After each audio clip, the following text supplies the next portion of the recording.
বিসমিল্লাহির রহমানির রহিম। হে সমস্ত জগতবাসী, আজ আমি শামীম আলী চিশতি আপনাদের সামনে এমনই একটি আলোচনা নিয়ে এসেছি যে আলোচনা কেউ নিজের মধ্যে সেট করতে পারবেন না, আবার ফেলেও দিতে পারবেন না। যারা ফেলে দেবে তারা বোঝেননি, আর যারা রেখেছে তারা হয়তো বোঝেননি, আর যারা বুঝে শুনে এটাকে শ্রবণ করেছে এবং জ্ঞানের সাথে মিলিয়েছে তারাই একমাত্র বলবে যে হ্যাঁ ঠিক আছে। আচ্ছা, আজকের আলোচনাটি কি হবে যে আল্লাহ শব্দের অর্থ কি? আল্লাহ শব্দের অর্থ ফাঁকা। তাহলে এটা কেমন কথা? আল্লাহ শব্দের অর্থ যদি ফাঁকা হয় তাহলে আমাদের কি অবস্থা হবে? তাহলে আমরা কি? আর আমরা কাকে ডাকবো? ফাঁকা ডাকবো আমরা? না, এখানে অবশ্যই বোঝার আছে। ইনশাল্লাহ পুরো ভিডিওটি শুনুন, টানবেন না। আচ্ছা, তবে এই ফাঁকে আমি আরো একটি কথা বলে নিব যে আমরা কিন্তু কোরআন কোরআন করি, কিন্তু কোরআন মানা হয় না। আমরা মুসলমান মুসলমান বলি, কিন্তু মুসলমানের যে কর্তব্য, যে কর্মকাণ্ড, সেগুলো আমাদের করা হয় না। তাই এখন আমি বলবো, সূরা হুজরাতের মধ্যে আল্লাহ বলেছেন যে নিন্দাকারী গীবতকারী মৃত ভাইয়ের মাংস খাওয়ার সমান। অবশ্যই নিন্দা গীবত করব, কিন্তু যার সামনে যাব, যে এগুলা বলেছে, খারাপ কিছু বলেছে, তার সামনে গিয়ে তাকে বলবো, কিন্তু আগে পিছে বলবো না। গীবতকারী মৃত ভাইয়ের মাংস খাওয়ার সমান। অবশ্যই আল্লাহ একথাও বলেছেন যে অবশ্যই তোমরা মৃত ভাইয়ের মাংস ভক্ষণ করিতে চাও না। আচ্ছা, তো এবার আসবো যে আল্লাহ শব্দের অর্থ ফাঁকা হয় কিভাবে। দেখেন, আল্লাহ শব্দের অর্থ এবং আল্লাহ নামটি যদি আমরা শুদ্ধ করে বলতে চাই তখন কি হয়? আল্লাহ। আল্লাহ তার মানে আল্লাহ মানে আলো, আল্লাহ আলোকিত। দেখেন, আপনার ঘরে একটা লাইট জ্বলছে, কিংবা আকাশে একটা সূর্য উঠে আছে, আলো দিচ্ছে। এখন যে আলোটি দেখতে পাচ্ছি, এই আলো কি কখনো বক্সে ভরে রাখা যাবে? এই আলোটি কি কেউ বেঁধে রাখতে পারবে? তাহলে এটাকে বাঁধা যায় না। যেরকম বাতাস আমরা দেখা যায় চোখে দেখি না, তাহলে আলো আলোকিত হয়েছে এটা আমরা চোখে দেখছি, কিন্তু আলোকে বেঁধে রাখা যায় না, আলোকে ভরে রাখা যায় না। তাহলে বাতাসের মধ্যে আমরা হাত নাড়াচাড়া করছি, অনুভব করছি বাতাস, কিন্তু আলোটাকে আমরা তখনই বুঝতে পারি যে আলো প্রসার দেখা যাচ্ছে, কিন্তু এই আলোটাকে বন্দি করে রাখা যায় না। তাই আমি বলবো যে আল্লাহ মানে আল্লাহ মহা আলোকিত। তাহলে এই আলোটাকে ধরা যায় না, ছোঁয়া যায় না, এই আলোটাকে বক্সে ভরে রাখা যায় না, বেঁধে রাখা যায় না। তাহলে বোঝা গেল কি? তাহলে বোঝা গেল আলোটা ফাঁকা। আচ্ছা, তাহলে আমরা যদি কখনো বলি সূর্যের দিকে তাকিয়ে, সূর্য তো আলোকিত, সেটার দিকে তাকিয়ে যদি বলি আলো আলো, কিংবা আলো আল্লাহ আল্লাহ, যদি আমরা শুদ্ধ ভাষায় আলোকে ডাকি, আলো কিন্তু কখনোই সাড়া দেবে না। তাহলে আলো যদি কখনোই সাড়া না দেয়, তাহলে আমরা কাকে ডাকছি? আলোকে ডাকছি। আলো কি কখনো সাড়া দেবে? না। আল্লাহ কি বলেছে? আমি যুগে যুগে নবী রাসূলদেরকে পাঠিয়েছি, তারা আলোকিত, তারা আমার আলোয় আলোকিত। এখন নবুয়ত খতম হয়ে গেছে, নবী আর আসবে না। এখন বর্তমানে ওলিয়া উলিয়া কামেল পীর মুর্শিদের যোগ। সেই আলোকিত একজন মানুষের কাছে যখন আমি যাব, তখন আমরা সেখান থেকে আলোর প্রসার নিয়ে আসতে পারবো। যেমন একটি কথা হলো, দেখেন যে আলো যে একটা বিষয়, যদি কোনো কুপিতে বা কোনো মোমের মধ্যে জ্বালানো থাকে, সেখান থেকে আমি শত শত আগুন, শত শত কুপি, শত শত মোমের বাতি আমি জ্বালিয়ে আনতে পারবো, সেই আগুন থেকে কখনোই কমবে না। তাই আল্লাহ এমন কথাও বলেছেন, হে মোহাম্মদ, হে মোহাম্মদ, আমি তোমাকে সূর্যরূপে প্রেরণ করিনি, আমি তোমাকে কুপি রূপে, বা আমি তোমাকে কুপি বা ফিদিন এরকম কিছু রূপে আমি তোমাকে পাঠিয়েছি, প্রেরণ করেছি।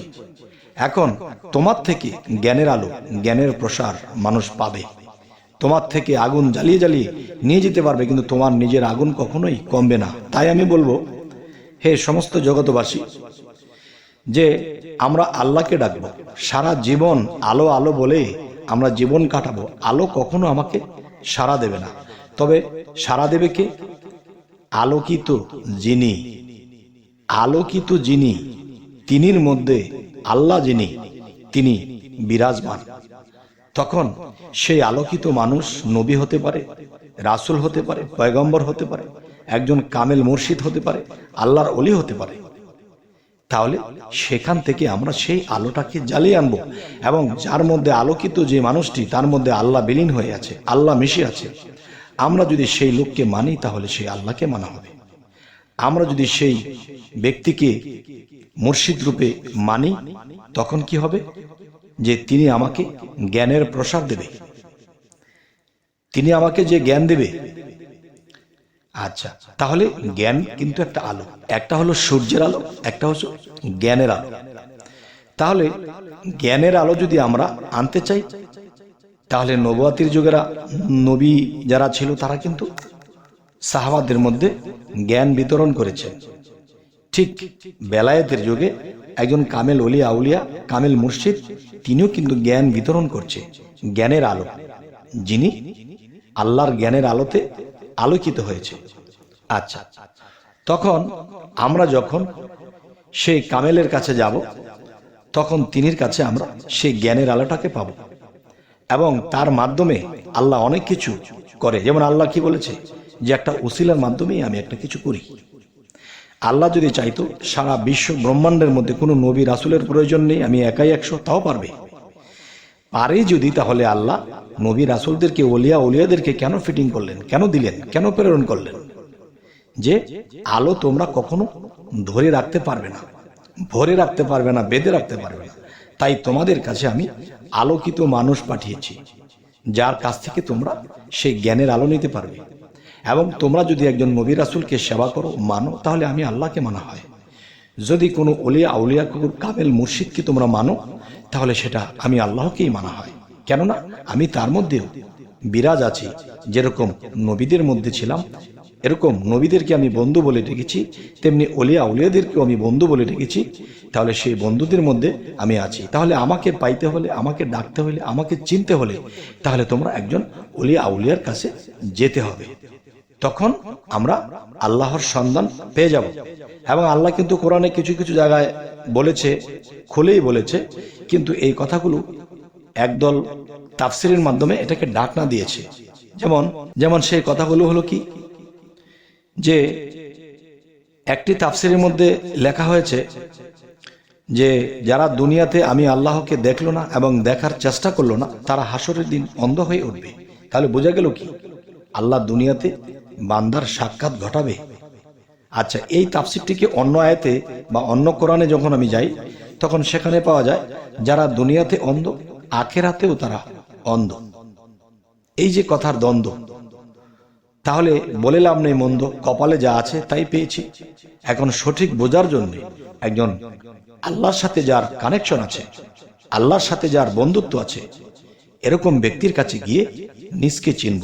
যেমন একটি কথা বলা আছে, মান আরাফা নাফসাহু ফাকাত আরা রাব্বাহু, অর্থাৎ যে নিজেকে চিনতে পারে সে তার রবকে চিনতে পারে। তাহলে বোঝা গেল কি, আমি জন্মান্তরে নিজেকে হারিয়ে ফেলেছি। কে আমি আমাকে জানি না, চিনি না।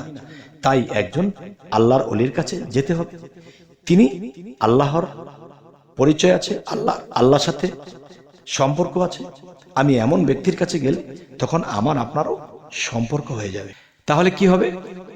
তখনই আমরা পূর্ণ আলোর প্রসার আমরা আল্লাহ থেকে পাবো, সেই ওলি আউলিয়ার উছিলাতে। তবে হে সমস্ত জগতবাসী, আমি কিন্তু একটি কথা লিখেছি থামলেনের মধ্যে, আল্লাহ শব্দের অর্থ কি? ফাঁকা।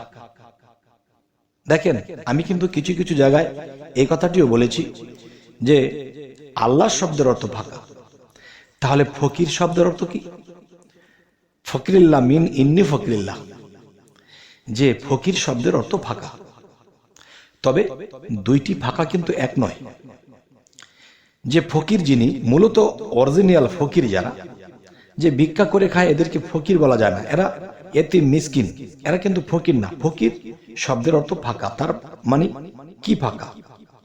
যে ফকির শব্দের অর্থ ফাঁকা এসেছে, যে তার হৃদয়টা সবসময় ফাঁকা। এই দুনিয়ার আভিজাত্য, দুনিয়ার সম্পদ, দুনিয়ার মায়া মহব্বত সে কখনোই তার হৃদয়ে স্থান দেয়নি। তার হৃদয়টা ফাঁকা। আর যার হৃদয়টা ফাঁকা সেই ফকির। আর সেই ফাঁকা জায়গার মধ্যে আল্লাহ আসে, সেই ফাঁকাতে আল্লাহ বসে। তবে আল্লাহ যদি সেই ফকির নামের ফাঁকার মধ্যে বসতে হয়, তাহলে কিন্তু সে আল্লাহ নিজেও ফাঁকা। নিজে ফাঁকা কিরকম? আল্লাহ মহা আলোকিত। এই আলো সেই ফকির নামের ফাঁকার মধ্যে গিয়ে বসে, তখন কি হয়? দুই মিললে একাকার। তাই আমরা একটা কথা বলে থাকি, একদল বলতেছে রাসূল আল্লাহ, আর আরেক দল বলতেছে কি রাসূল উল্লাহ। রাসূল আল্লাহ, রাসূল আল্লাহ, মানে রাসূলের সাথে আল্লাহ একাকার, দুই মিললে একাকার। এই জন্য আল্লাহ বলেছে, তোমরা আমার রাসূল হইতে আমাকে পার্থক্য করিও না। আচ্ছা, তাহলে যে কথাগুলো আজকে বলা হলো, অবশ্যই আমাকে মন্তব্য করবেন। যে মন্তব্যটি যে ভালো লাগে আপনাদের, যে হ্যাঁ তিনি খারাপ বলেছে, ঠিক আছে খারাপ লিখে দিন। যদি মনে করেন যে কথা ভালোই বলেছে, তো আলহামদুলিল্লাহ। তো সামনে আপনারা কি ধরনের আলোচনা চাইছেন সেটিও আমি বলার চেষ্টা করব, এবং আমাকে অবশ্যই জানাবেন। আমাদের চ্যানেলটিকে অবশ্যই সাবস্ক্রাইব করে নেবেন। যদি ফেসবুক হয় তবে ফলো করে নেবেন। সকলে ভালো থাকবেন। আল্লাহ হাফেজ।